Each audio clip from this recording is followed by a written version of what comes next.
प्रिय दोस्तों, आज हम लोग LHP कोच AC कोच के RMPU AC को ऑन करने के बारे में जानकारी प्राप्त करेंगे। सबसे पहले हम लोग AC को ऑन करेंगे तो कैसे करेंगे उसमें हम लोग ये देखना चाह रहे हैं। तो इसमें AC ऑन करने के लिए एक यहाँ पे बनाया हुआ F35 है जो कि दिया हुआ है AC कॉम्पैक्ट कंट्रोल। इसको ऑन करेंगे, ये हो गया। और इसके बाद हम लोग इसको खोलेंगे तो इसमें हम लोग देखेंगे एक है माइक्रो कंट्रोलर है जो AC को कंट्रोल करता है। इसके बाद इसके लिए एक डिस्प्ले दिया हुआ है, जो ये मेरा डिस्प्ले है, ये AC डिस्प्ले है ये कंट्रोल का। इसमें सारा कुछ मिलता है कि हम लोग को क्या चीज़ कितना डिस्प्ले में देखेंगे। ये बार यूनिट है। क्या करेंगे, AC को ऑन करेंगे। AC को ऑन करेंगे तो यहाँ से ये AC कॉम्पैक्ट को उठाएंगे। AC यहाँ से उठाने के बाद ये AC को उठाने के बाद यहाँ पे हम लोग ये माइक्रो कंट्रोलर मेरा ऑन हो जाएगा। माइक्रो कंट्रोलर ऑन हो जाने के बाद यहाँ पे फिर हम लोग देखेंगे कि मेरा ये डिस्प्ले भी ऑन हो गया है। डिस्प्ले भी मेरा ऑन हो गया है, ठीक है। अब क्या करेंगे, इसमें एक 1 बाई 1 जो है ऑन होता है। तो सबसे पहले मेरा ब्लोअर ऑन होगा। दो प्लांट है ना, उधर का इधर का, दोनों साइड का प्लांट मेरा ऑन होगा। ब्लोअर ऑन हो जाएगा। ब्लोअर ऑन होने के बाद एक करके मेरा ये जैसे कंडेंसर ऑन हो जाएगा। फिर यहाँ भी कंडेंसर ऑन हो गया। इसके बाद से मेरा इसमें ब्लोअर ऑन हो जाएगा। इसके बाद मेरा कंप्रेसर ऑन हो जाएगा। कंप्रेसर ऑन हो जाएगा। इसके कंप्रेसर ऑन हो जाएगा यहाँ से। फिर दोबारा दूसरा कंप्रेसर भी ऑन हो जाएगा। ऐसे कर के मेरा प्लांट ऑन हो जाएगा। ये तो हो गई कि मेरा प्लांट ऑन हो गया। अब हम लोग इसमें ये जानना चाह रहे हैं कि अगर मेरा अब इसमें मान लीजिए मेरा ये AC ऑन नहीं हो रहा है। AC ऑन नहीं हो रहा था, सबसे पहले हम लोग यहाँ पे ये F35 है। F35 में हम लोग पहले इसको इंश्योर करेंगे, इसको ऑन करेंगे। अगर सप्लाई नहीं आई तो हम यहाँ पे DC सप्लाई को इंश्योर करेंगे 110 वोल्ट। 110 वोल्ट नहीं आ रहे हैं तो हम लोग यहाँ 110 वोल्ट को प्रोवाइड कराएंगे।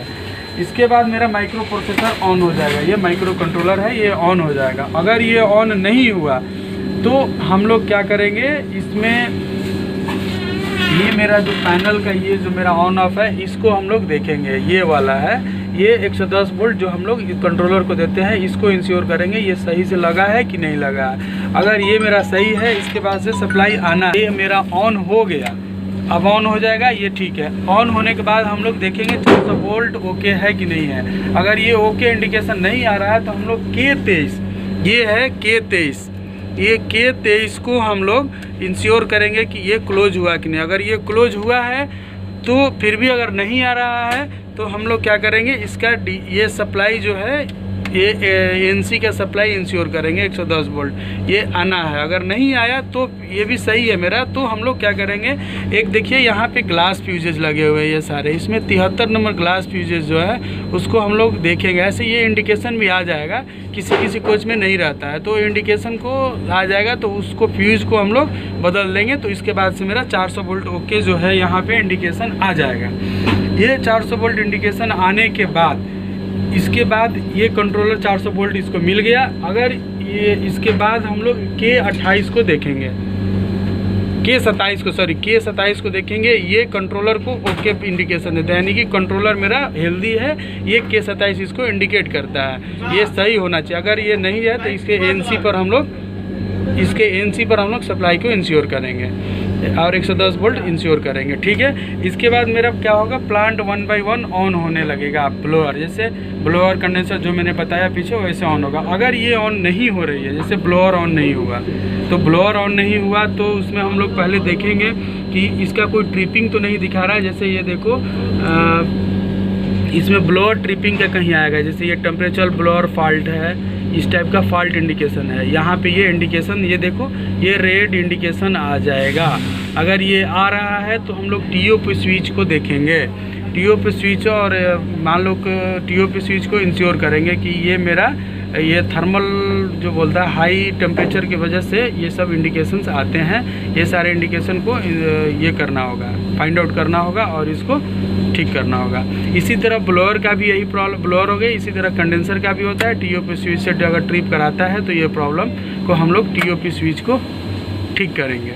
यही इसमें है, ये फॉल्ट आते हैं। और ये भी है, यहाँ से अगर मान लीजिए मेरा ये ट्रिप करा रहा है, LP HP ट्रिप करा रहा है, तो हम लोग क्या करेंगे, यहाँ से ये चीज़ हम लोग इंश्योर करेंगे कि ये जो है LP और HP मेरा कितना दिखा रहा है।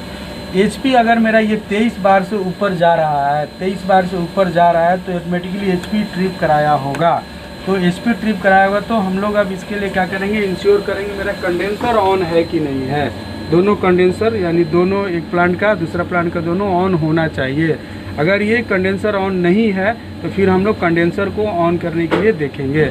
इसी तरह मेरा अगर LP का प्रेशर है, LP जो है, LP भी ट्रिप करा रहा है, LP का अगर ये 3 से नीचे आ रहा है तो मेरा LP ट्रिप हो रहा है। तो हम लोग क्या करेंगे, एम्पियर चेक करेंगे कि मेरा कंप्रेसर का कितना एम्पियर आ रहा है। अगर एम्पियर कम आ रहा है तो गैस इसमें कम हो गया है, तो हम लोग गैस को बूस्ट करेंगे। यही सब जो फॉल्ट है हम लोग का आता है।